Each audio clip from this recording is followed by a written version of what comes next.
अस्सलाम वालेकुम दोस्तों, तव्हांजे लाइ तकरार ड्रामे जी हिकु धमाकेदार अपडेट आंदी आहे ऐं नेक्स्ट एपिसोड जी उहा कहाणी आहे। पहिरियां इन वीडियो खे आख़िर ताईं ॾिसो ऐं तव्हांखे तफ़सील सां उहा अपडेट तव्हांजे नाम कंदासीं ऐं तव्हांखे पूरी उन जी हक़ीक़त ॼाण ॾींदासीं। इन वीडियो खे दोस्तों आख़िर ताईं ॾिसो।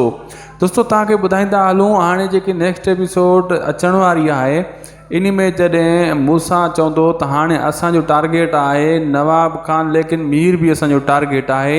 ऐं उन टाइम चवंदो जंहिं टाइम वक़्तु भावल गॾु हूंदा। वक़्तु या कहाणी ॿुधी वक़्तु सिधी ॻाल्हि कंदो मूसा खे, मां त असां गॾु आहे, हलो बसि देरि नथा कयूं, नवाब खान खे लिटायूं था। ऐं वक़्त खे ख़बर आहे त मां आहियां नवाब खान जो माण्हू।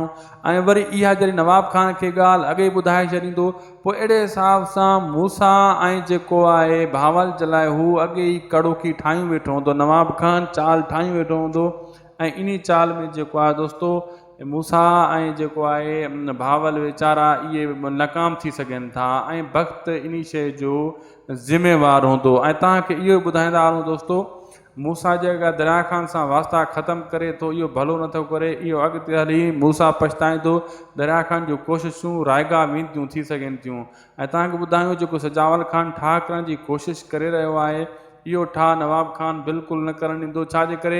नवाब खान जो इहो अहद आहे, नवाब खान इन ॻाल्हि ते हामी भरी त तूं सभु दोस्तनि पंहिंजनि खे वठी आ, त हिकिड़ो बि अगरि तुंहिंजो दोस्त रहिजी वियो त मां ठाह न कंदुमि।